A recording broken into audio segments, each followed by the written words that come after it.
It's snowing here in Boston, which means that the tulips are in the supermarket, which are my favorite flowers, and it's time to slow down and make some good brunch. Now this brunch, actually you can make any time of year. It's pretty seasonless. We're gonna make an egg roulade with a dozen eggs, has some spinach and Gruyere, serves a crowd, and is incredibly easy to do.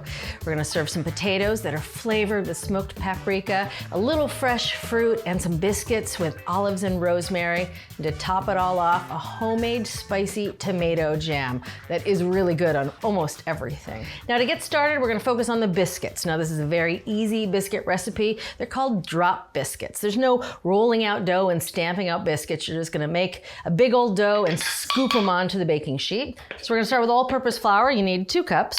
Into a nice big bowl, set that aside. To this, we're gonna add some leaveners, both baking powder and baking soda. For the baking powder, we want 2 teaspoons. There we go. 1, 2. Some baking soda, 1/2 teaspoon. A little bit of sugar, just a teaspoon. And some table salt, 3/4 teaspoon. Oh, I've never done 2 at once. Let's see. That's to make 3/4 teaspoon. Oh, 1/2 teaspoon and 1/4. That was pretty fun. All right, we're just gonna whisk this together. These are the dry ingredients, obviously. And I mentioned we're gonna flavor them with olives and rosemary, and here they are. You want about a 1/4 cup of chopped Kalamata olives. These have already been pitted. You want to leave distinct pieces so people can tell what they are. One time I chopped them a bit fine, and my daughter, she was disappointed. She thought they were going to be chocolate chips. So I'm going to leave them in slightly bigger pieces so that they're definitely olives. You could actually take this recipe and substitute chocolate chips for this. It's one of the reasons why I love this easy drop biscuit recipe. You can flavor it so many different ways. All right, in goes the olives. Next up for the rosemary. What about 1.5 teaspoons of fresh minced rosemary? I washed this already.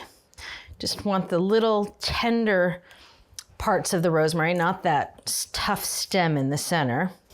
All right, that looks pretty good. Give this a quick chop. Ooh, flying rosemary. I'm cutting this up pretty fine.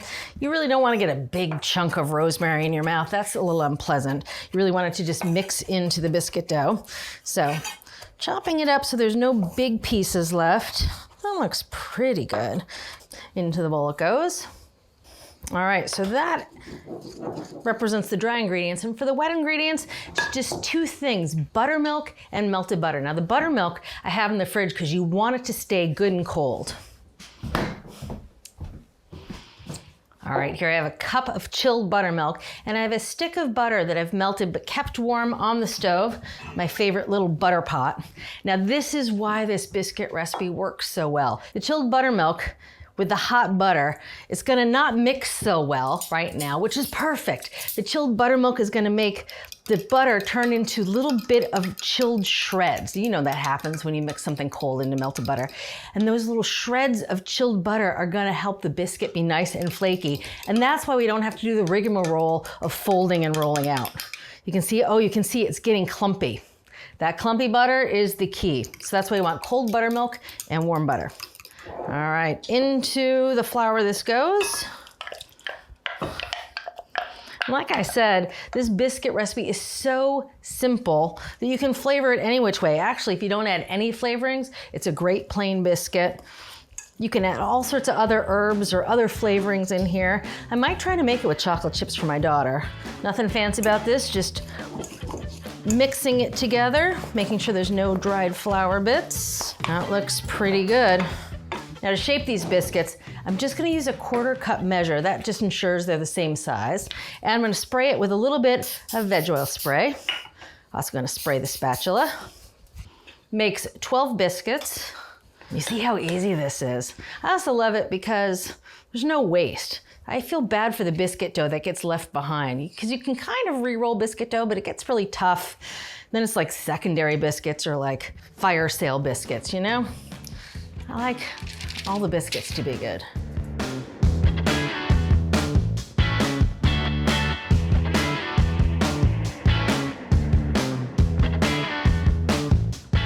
I don't know that I'm gonna get 12 out of this. Might be making them a little bit big today. Looks like I'll get Lucky 11, which is fine. Again, as long as the biscuits are roughly the same size, they'll cook at the same rate. 11 perfect biscuits. You're gonna bake these in a really hot oven, 475 degrees. It takes about 12 to 14 minutes. You wanna rotate them halfway through, and you know they're done when they're nice and browned.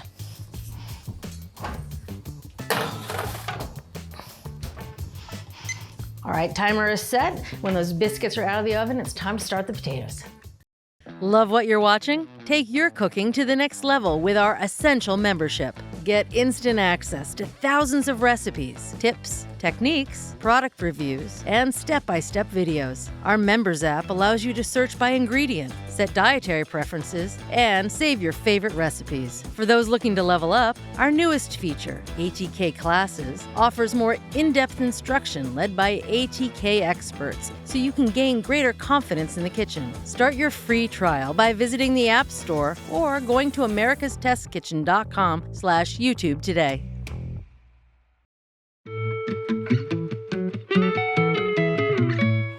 Oh, these are gorgeous.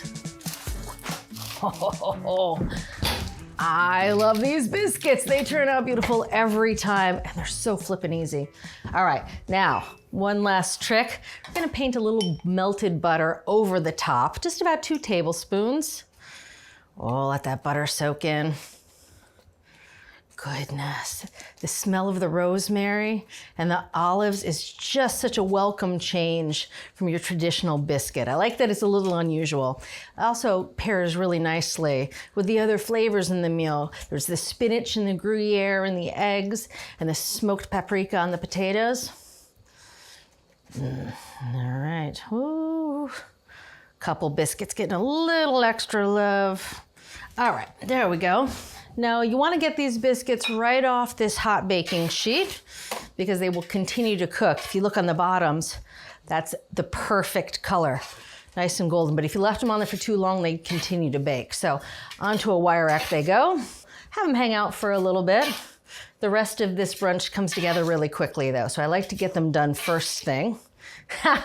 11 biscuits. All right. Get rid of this parchment paper, set this hot pan aside. Now it's time to make those potatoes. Here I have 2 pounds of potatoes, and you want to get the smallest red potatoes you can find. These are quite different sizes, but we're going to help them cook at the same rate by cutting them right. Now before we cut them, let's get some onion sauteing in the pan. Now this is the pan we're going to use to make the potatoes. And here I have just 1 onion, cut pretty finely, chopped. It's going to go in the pan. Gonna cook until it's softened. It takes about 5 minutes, just enough time to cut our potatoes. While that sizzles away, I'll keep my eye on it. But for the potatoes, now to cut them so that they'll cook at the same rate, because they're very different sizes. You know, potatoes have a wide side and a thin side, don't we all, right? So what I'm gonna do is cut it through the thin side so that at the end of the day, the potatoes are the same thickness. And see, like that. And these then will all cook at the same rate, especially because the center is exposed. So that's how I'm gonna cut these guys. And again, this is 2 pounds and I already scrubbed them. And these will just barely all fit in the pan, which is good because these potatoes go like hotcakes. People just love them. I think it's the smoked paprika. It kind of makes them feel like diner potatoes, you know, browned with paprika, but the smoked paprika adds a little something. All right, last potato here. Now the trick to getting them nice and crisp is to rinse them under cold water. We're just gonna rinse away any of that excess starch on the cut side, and then when it hits the hot pan, that cut side will get nice and brown. So just a quick rinse under cold water. All right, let's check on those onions. These onions are perfect. They're obviously gonna cook a little bit longer alongside the potatoes, but you can see they're softened and have a little bit of browning, which adds good flavor. So, a little more flavor to the pan. We're gonna add some garlic. This is 4 cloves of garlic. It's already been peeled, just using a good old press right into the skillet. There we go. Now time to add some of the smoked paprika. We're actually gonna add it to the pan twice. Once now and once towards the end. So right now we're gonna add a teaspoon of smoked paprika to the pan with the garlic. We're just gonna cook the garlic and the paprika till it's fragrant. It doesn't take very long, 20, 30 seconds at most. Just wanted to see a little heat. Oh, smells like good breakfast potatoes. All right, now we're gonna add the potatoes right to the skillet. and some broth. This is gonna help the potatoes cook through, and then we'll brown them at the end. That's a cup of chicken broth. You can use vegetable broth if you're wanting to keep this vegetarian. Now I'm gonna add a little bit of salt, just half a teaspoon. All right, you wanna stir this all together. I also like to make sure that the potatoes are cut side down. That way I think they just helps them cook through more evenly. I'm gonna get some tongs here, and tongs with the nonstick coating because it's a nonstick pan. Now, nonstick pans for me, they're not forever pans. You know, once you see that coating start to degrade and you see some scratches and some dents in the surface, you gotta get rid of it because you don't want any of that getting into your food. So I like these nonstick pans. This one's not too expensive. It's also the America's Test Kitchen winner, but it's not something you wanna go out and buy the super high-end one because it's just not gonna last forever. All right. I'm gonna bring this to a simmer. I can see it bubbling around the edges, which is good. Now we're gonna cook it with the lid on. This helps trap the heat and steam the potatoes through. You wanna cook them till they're tender, 12 to 14 minutes. And when we come back, we'll take the lid off, get those potatoes good and brown, and start the eggs.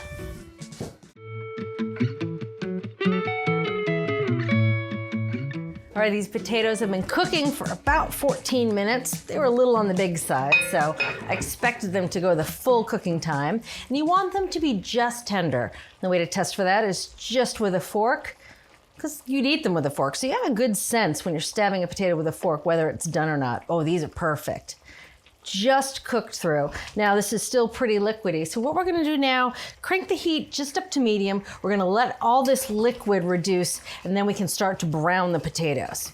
All right, so it's time to get started on the eggs. Now this egg recipe I developed years ago and I love it because it is absolutely bomb-proof. You can cook a dozen eggs all at once and they always turn out perfect because we're gonna do it in the oven on a sheet pan. It's like a sheet pan omelet. When it comes out, we're gonna roll it up and it looks beautiful. Perfect for a brunch if you wanna do something a little special. So we're gonna use a dozen eggs. Gonna crack them into a large bowl. Now, in culinary school, it was really cool if you could do it with two hands, and I never quite mastered that. Oh no. Oh, I don't think I'm gonna do that again. All right. 10, 11, and that makes 12. All right, let's get this out of the way. Now we're just gonna season these eggs with a little salt and pepper. Just a 1/4 teaspoon of salt and 1/8 of a teaspoon pepper. All right. And we're gonna add just a little bit of garlic, just 1 clove of garlic. And I'm gonna use a rasp style grater to grate the garlic right into the eggs. It just adds this unexpected flavor and really takes it from tasting just like cooked eggs to something a little special. And I'm gonna whisk this together. Keeping an eye on my potatoes over there. They're looking pretty good. Still reducing a bit. Oh, those yolks are beautiful yellow. Look at that. Right, now to these eggs, we're gonna add a little bit of insurance to make sure when we roll the egg roulade, it stays nice and together. That insurance is a little bit of half and half in the cutest glass bottle I've ever seen. 1/4 cup of half and half, and 2 tablespoons of all-purpose flour. And we're just gonna whisk the flour and the half and half together, make a slurry of sorts. Dissolve the flour, then this goes right into the eggs. I noticed there's a sound difference on the potatoes. That liquid has started to reduce. It's looking good. All right, here comes the magic part. Onto a baking sheet, which is how we're gonna cook the eggs. Now this is a rimmed baking sheet. You obviously need a nice rim so that the eggs don't go all over the oven. Sprayed it thoroughly with vegetable oil spray, piece of parchment on top, more vegetable spray. That just means the eggs will slide right off the parchment when it's time to make a nice roulade. Right onto the baking sheet. I know this looks really weird. I remember the first time I did it, I thought this couldn't possibly work, but it works like a charm and it means anybody can make a great bunch of eggs for a crowd. Now what I have here, believe it or not, this is 8 ounces of frozen spinach. I know, it cooks down and wilts down to nothing. Now what I did is I squeezed it through cheesecloth just to get rid of any extra moisture because you don't want that to sog out the eggs. You want to kind of sprinkle it over evenly, as evenly as you can. Again, we're going to roll this up. All right, now into the oven it goes, 375 degrees for 9 minutes. And you can tell it's done because it's going to be set around the edges. All right, time to check on those potatoes. They look perfect. You can see all that excess moisture, that broth has evaporated, leaving behind a lot of good flavor.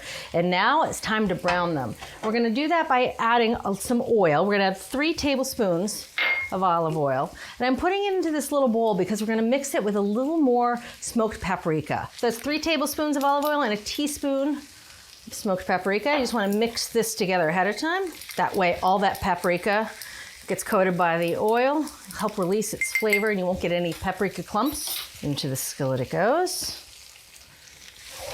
All right, now we're gonna cook these potatoes another 5 minutes, get them nice and browned and super crisp. This is not a time to walk away. This happens pretty quickly. And you can see how the side of the pans, that fond is forming. You wanna keep scraping that up because you don't want that to scorch. All right, and I'm just flipping these potatoes cut side down again because that's the side that's gonna get good and crisp. Just try to get most of them cut side down. All right, eggs are in the oven, potatoes are browning, we are nearing the end. When we come back, all this will be done. We'll finish making the roulade and I'll show you how to make the best mimosa. We'll get you right back to the video. Check out Cook's Country's newest book, The Complete Cook's Country TV Show Cookbook. Over 16 seasons and more than 600 recipes are condensed into this cookbook, jam-packed with every recipe we feature on the show, plus stories, tips, and reviews. Go on the road with Cook's Country and tour the U.S. through food. Get inspired by dishes from restaurants, regions, and chefs all over America. All in this one convenient cookbook. To order your copy of the Complete Cook's Country TV Show Cookbook, scan the QR code or visit cookscountry.com to continue your Cook's Country journey.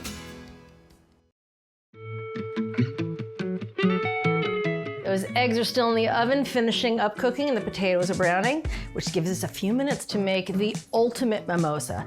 Now, at its core, mimosa is simply orange juice with some sparkling wine or some champagne, but we're gonna up the ante a bit. So now here I have some really fresh orange juice, and I strained it. That gets out all the pulp, so it's nice and smooth. And you really want about 2.5 ounces of orange juice. And this is what I've learned about cocktails. I have to measure or they come out terrible. And these little measuring cups make it pretty easy. All right, now we're gonna add some orange liqueur. Cointreau works, this is Grand Marnier, either or any other orange liqueur. Just a little bit, just 1/4 ounce into the glass. All right, we're gonna mix that. And now for the fun part, the sparkles. Now this is a Prosecco, which is an Italian style of sparkling wine, very similar to champagne. Champagne, as you probably know, has to be from the Champagne region of France for it to be called champagne. And when you're making mimosas, you know, you're mixing so many other things in it. I don't really feel like you have to go with the fancy champagne. A good Prosecco or even a Cava, which is Spanish, work really well. So the trick when opening champagne, at least this is what I learned, is that you don't want to make that big pop. You just want to when you open it. So as I twist the cork, I'm actually pushing down and then just a little, that was a little loud. If I was a sommelier, I would have gotten a failing grade for that. But you just don't want a big, big pop. All right, so into the glass this goes. You want about 3 ounces. There we go. And you want to lift the sparkling wine from the bottom, mix it all up. The classic way to garnish a mimosa is with an orange twist, and for that you need a channel knife, which I don't have, but that's okay. I like garnishing them with little pieces of orange. Can nibble on them afterwards. Cheers. This is the ultimate mimosa. That little bit of orange liqueur really cranks it up a notch. All right, now the eggs are still cooking. We're gonna make a little fruit platter. And there's really no recipe for this. You use whatever fruit looks good at the supermarket. Here it's snowing outside, which means citrus is in season, and these are beautiful honey bells. And I just cut them so that they're easy to eat. We're gonna sprinkle some fresh berries on top. These berries are gorgeous. Obviously I washed them and I put them on paper towels so they could drain. And again, no recipe for this. I just think people really appreciate having a little fresh fruit. And it's pretty classic for a brunch. I love it when fruit is all cut up and washed and someone went through the trouble of picking out the best fruit at the supermarket. It's just such a luxury. You don't have to garnish, but it's fun to garnish the platter. Just little sprigs of mint, add little bits of green. That looks pretty. Fruit platter's done. Let's get a nice spoon for that. And now it's time to check on those eggs. Oh, all right, you can see these eggs are done, but you can see it's still pretty rollable, and that is perfect. Last but not least, we're gonna use a cup of shredded Gruyere. We're gonna sprinkle it right over the top. You don't need to melt it in the oven. You can just let the heat of the eggs melt it right into the center of the roulade. This helps keep things nice and moist so you don't have dry eggs. You have nice, moist, fluffy eggs. The fun part is about to happen. All right, logistics. Get your platter close by, because we're gonna roll it off the sheet pan onto the platter. If you want a little strengthener, you can have a sip of mimosa before you do this. This is why we greased the sheet pan and the parchment. We're just gonna roll it right up. Okay, lift up the sheet pan and right onto the platter. Oh, now seam side up if you want to be particular, and I do. I like rolling it seam side down. Oh, isn't that cool? I mean, it's a dozen eggs, it has garlic, it has spinach, has the Gruyere melting inside, and it is so impressive. All right, now for those potatoes finished cooking, and you can see they've gotten nice and golden brown on some of the parts. Now the really dark bits, those are the onions that have caramelized with some of that paprika, and those are the best parts. All right, a little bit of parsley. Toss the parsley in. Oh, yeah. Onto the same platter as the eggs. Oh, breakfast of champions right there. I mean, bringing this to the table, and you saw how easy those eggs are. You just put them in the oven for 9 minutes. Potatoes, just a skillet. Fruit, let's not forget the biscuits.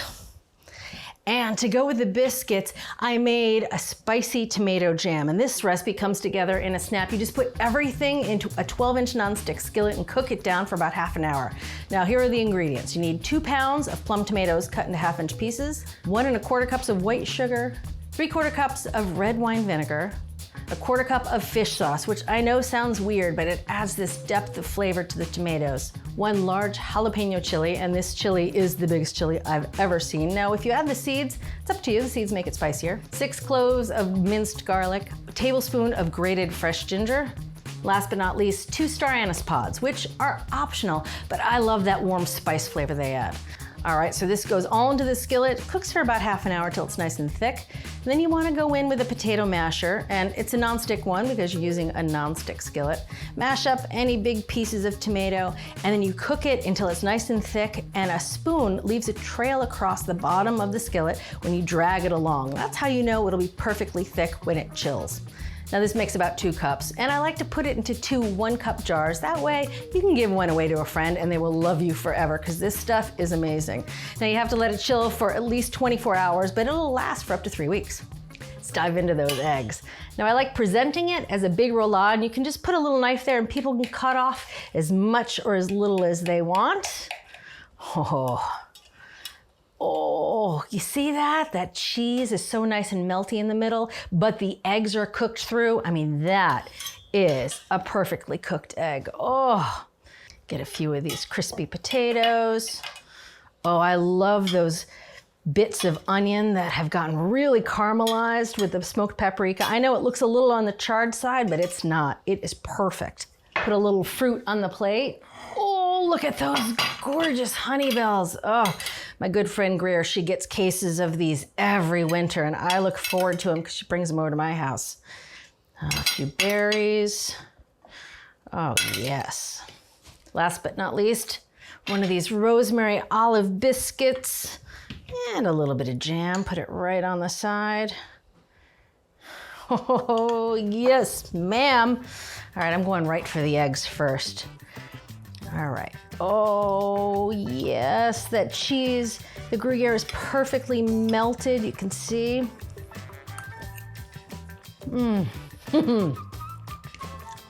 Perfection on the eggs. And that little bit of garlic, it pops through and kind of reminds you that it's there. It just doesn't taste like scrambled eggs with a little spinach. It tastes special. Now for a potato. Oh, that browning, that's my favorite part. The inside's good and fluffy. There are some crispy bits on the outside, and you really taste the smoked paprika. Here's those biscuits. Oh, look at that, perfect texture. Little jam. I love how these flavors play. The jam, the olives, the spinach, the Gruyere, the smoked paprika. And some fresh fruit. All these honey bells. You have to do that at least once. Perfect brunch. See you next time. If you're ready to take your cooking to the next level, head over to americastestkitchen.com and get a free trial of our ATK Essential membership. While you're there, you can sign up for our free email newsletters and download our app. So, what are you waiting for?